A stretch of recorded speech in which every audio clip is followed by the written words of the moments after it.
Bine v-am găsit, dragii mei din zodia Săgetător, oriunde v-ați afla. Bine ați venit tuturor, atât dragilor mei abonați, cum de asemenea și celor care poate sunteți pentru prima oară aici pe canalul meu Tarot Flor de Loto. Încă de la început îmi cer scuze pentru voce. Sper să mă fac înțeleasă și să nu existe niciun fel de problemă din această cauză. Dragilor, azi voi face o lectură temporală, fără limită de timp,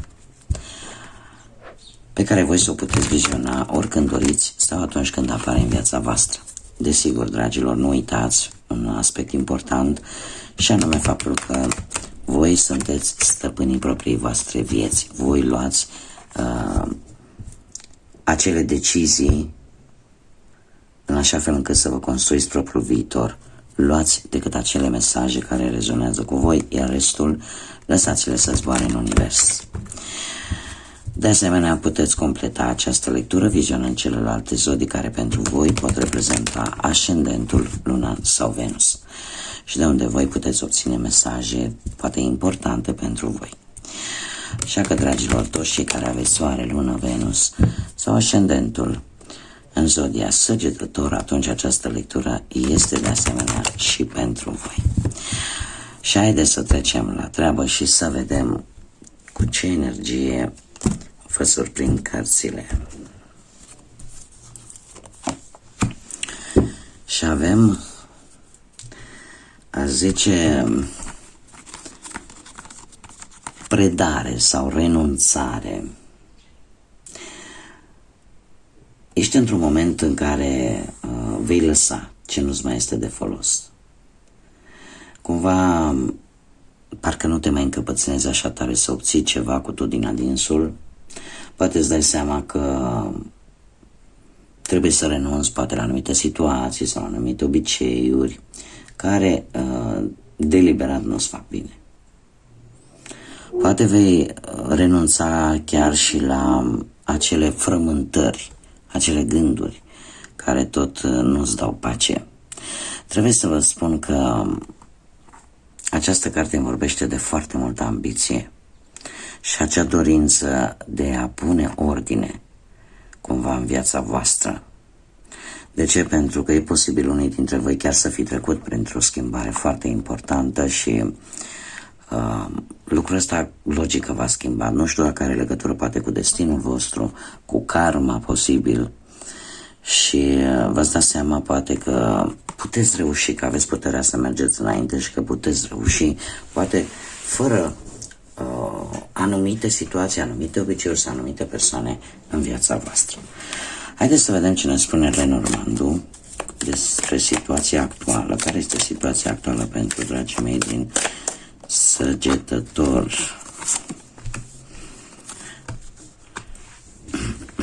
Da, ceva s-a terminat.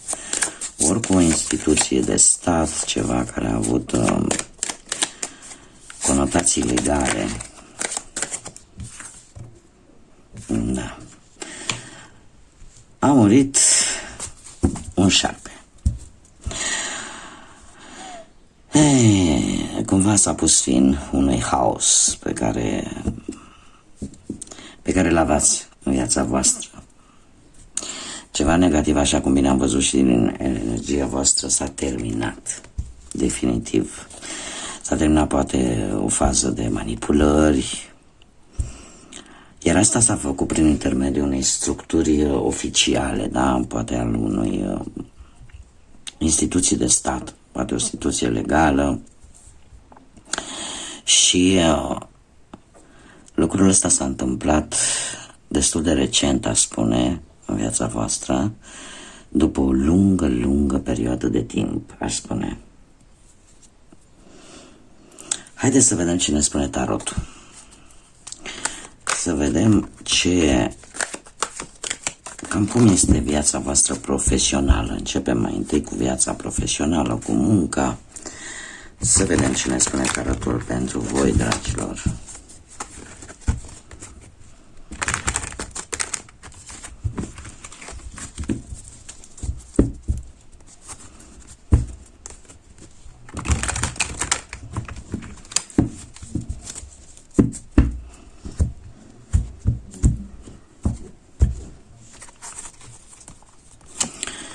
Și avem ce v-am spus, roata norocului, 4 de bâte și lumea, dragilor.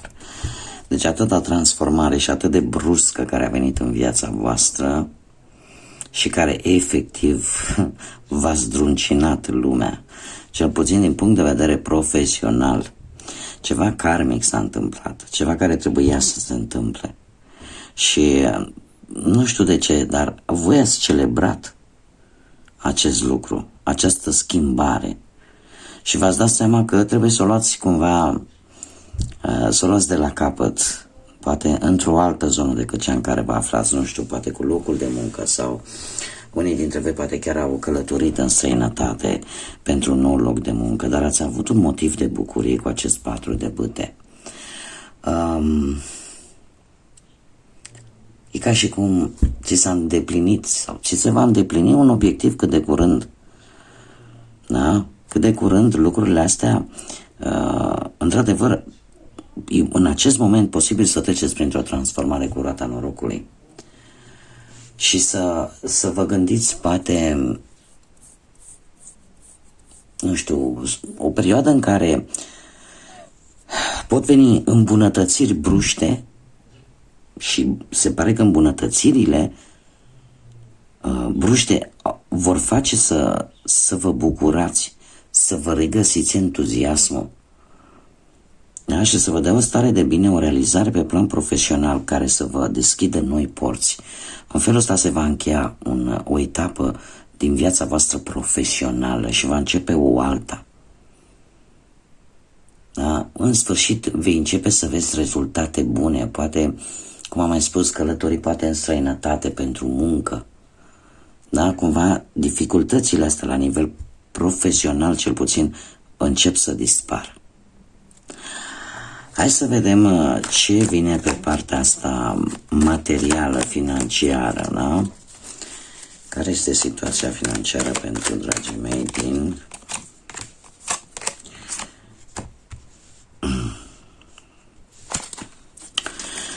Dragilor, pe partea asta financiară trebuie să vă spun că mare grijă. Nu știu dacă deja s-a fi întâmplat. Mare grijă la persoane cărora voi poate le mai spuneți anumite lucruri legate de banii voștri, de cum îi obțineți, poate, sau ce faceți cu ei, sau unde îi țineți. Da? Mare grijă. Da? Pentru că toate aceste informații, la un moment dat, posibil să fie folosite împotriva voastră și să vă aducă nemulțumiri.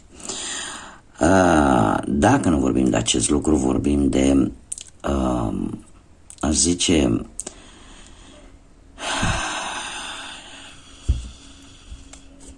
posibil să cere ajutorul unei persoane, poate chiar din familia ta, nu știu dacă Zodia Berbec va spune ceva, dar o persoană care are autoritate, care are putere materială, care are putere de decizie, poate să fie cineva din familia voastră, nu știu, pe partea asta paternă, tată, bunic, frate mai mare, vreun unchi, da?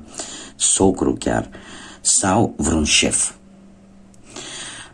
căreia să-i cereți ajutorul pentru a rezolva o problemă la nivel material. De ce? Pentru că e posibil ca unii dintre voi să fi făcut așa niște cheltuieli care nu prea așa au rostul și lucrul ăsta să vă fie adus ceva probleme pe partea asta materială. Dacă nu vorbim nici de mama, nici de tata, nici de nimeni pe partea paternă și nici de șeful, putem vorbi de o persoană abilitată în domeniul ăsta financiar și care să vă poată ajuta să ieșiți din această mică încurcătură posibil în care ați intrat. 7 de bâte este, cum să zic, o carte care ne vorbește de o anumită teamă și de dorința de a te apăra cumva vis-a-vis de o problemă materială, da, de a te simți un pic în siguranță.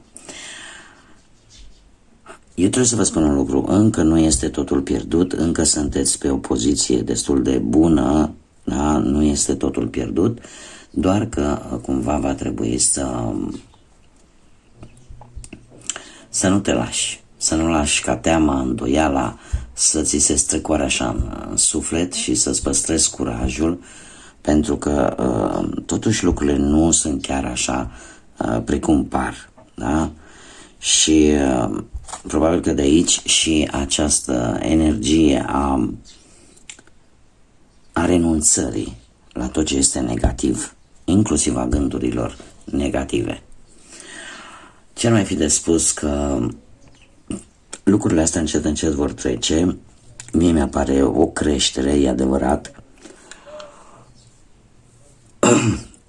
destul de lentă, dar o creștere va exista din punctul ăsta de vedere material.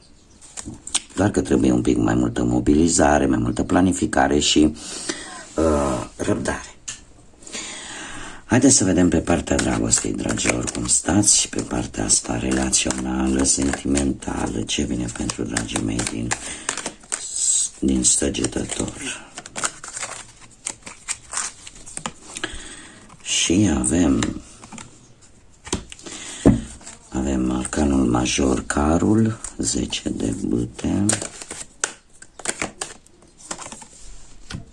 și soarele. Foarte interesant, dragilor. Nu știu dacă Zodia Rac vă spune ceva, Zodia Leu.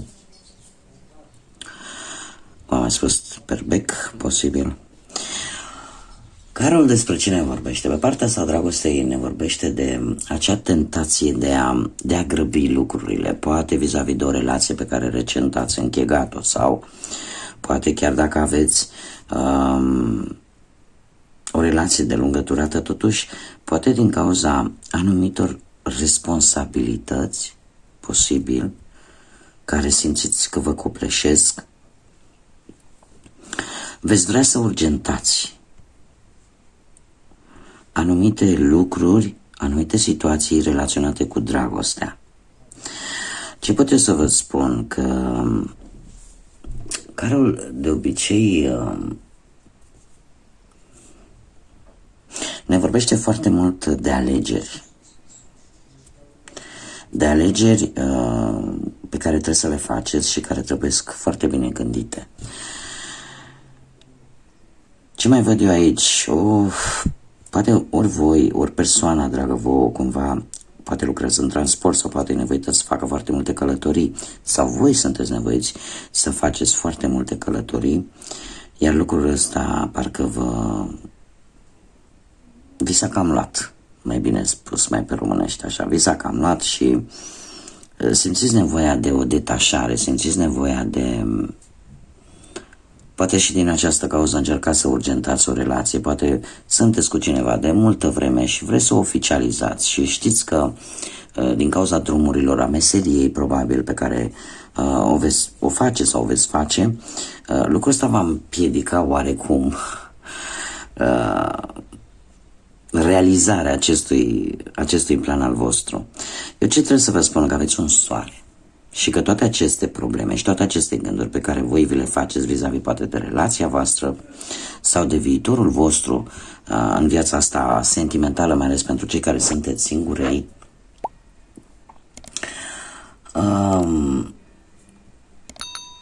cumva se vor termina cu bine.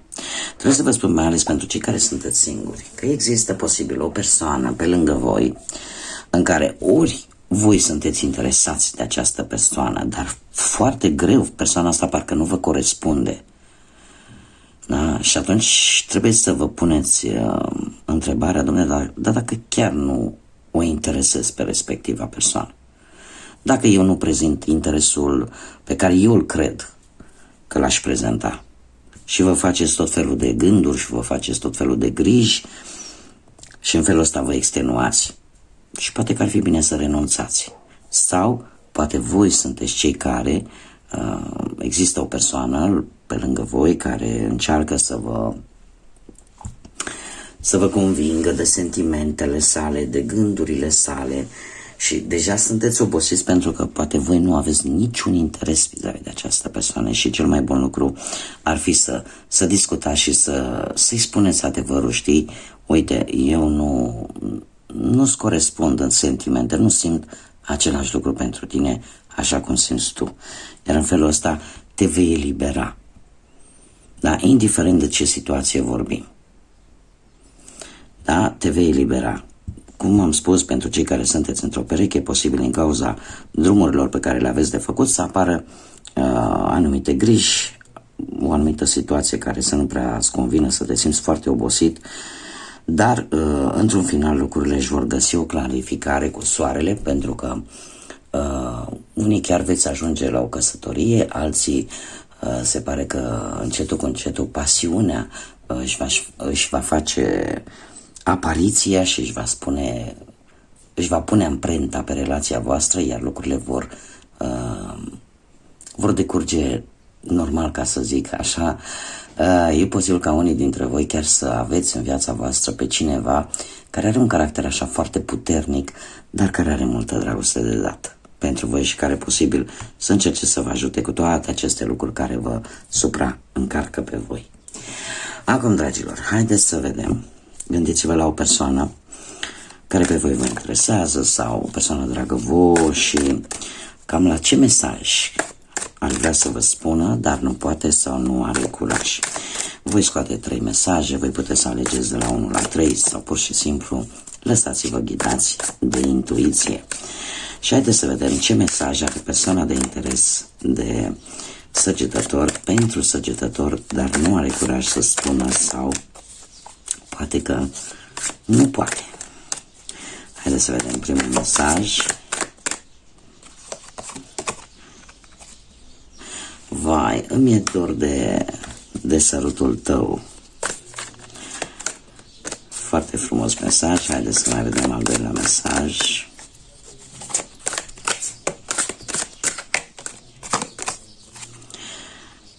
Mi-aș dori să te pot înțelege. Este al doilea mesaj. Și al treilea mesaj, te rog. Sunt blocată sau mă simt blocată. Bun, dragilor, haideți să vedem și un mesaj general din partea îngerilor pentru următoarea perioadă, de când vedeți această lectură. Ce mesaj au îngerii pentru voi? Și o avem pe Aurora, care ne spune în felul următor: în acest moment tu zbori înalt, în înălțime, iar asta poate să cauzeze ca celelalte persoane să se simtă amenințate. Dar tu nu coborî, pentru că exemplul tău curând îi va inspira și pe ceilalți. Acesta este mesajul Aurorei, și anume că în momentul în care luați o decizie, în momentul în care sunteți hotărâți să faceți poate o schimbare sau să începeți ceva nou în viața voastră, poate ceva ce puțină lume are curaj să facă, să nu dai înapoi, să mergi înainte, pentru că e posibil să primești și anumite persoane care să nu prea le convină ceea ce vrei tu să faci și să încerce oarecum să te oprească, dar tu să continui să mergi înainte, pentru că cât de curând vei fi un exemplu și poate chiar pentru acele persoane care au încercat să te oprească din zborul tău. Bun, dragilor, aceasta a fost lectura pentru voi. Eu vă mulțumesc pentru atenție. Vă aștept să vă abonați pentru cei care nu ați făcut-o și care poate rezonați sau vă plac lecturile mele. Nu uitați de asemenea de like-uri, nu uitați de comentarii. Vă doresc tot binele din lume, iar până data viitoare când ne vom revedea, să fiți iubiți, dragilor.